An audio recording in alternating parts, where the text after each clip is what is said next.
And I think successful people have a way of keeping this whole thing very simple. That's right. Yeah. They don't let the distractions. And look at the distractions that are going on in our marketplace, in our world today. Oh, yeah. My God, there's so many things that get you off track. Well, I think you mentioned in our earlier discussion about the election's over.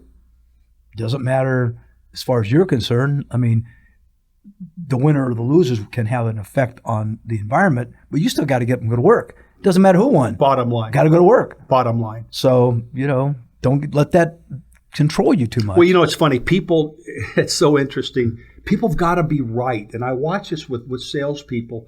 They'd rather be right than be effective. And I'm not talking about the election. I'm talking about anything. Right. They'd rather be right than be effective. Mm-hmm.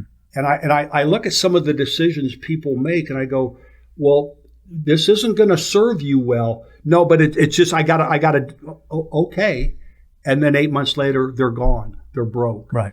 And it's like, you got to choose to be effective in business. And look, we've all made mistakes. We've all made right decisions. We've all made wrong decisions. But for God's sakes, do it for the right reasons, right? To be effective. Right.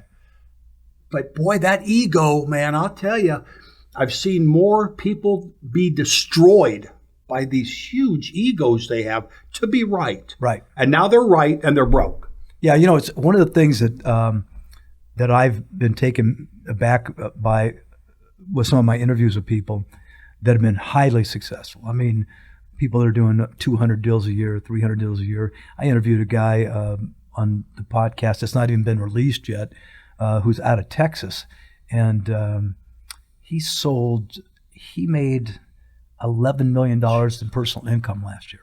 Wow. That's $1 million a month. Wow. In income.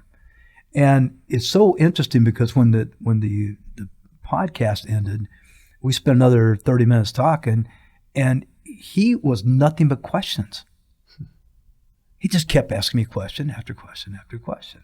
And I found that interesting because, to be honest, I've never made $11 million in 1 year. Not many people have. And so it's like, I'm impressed.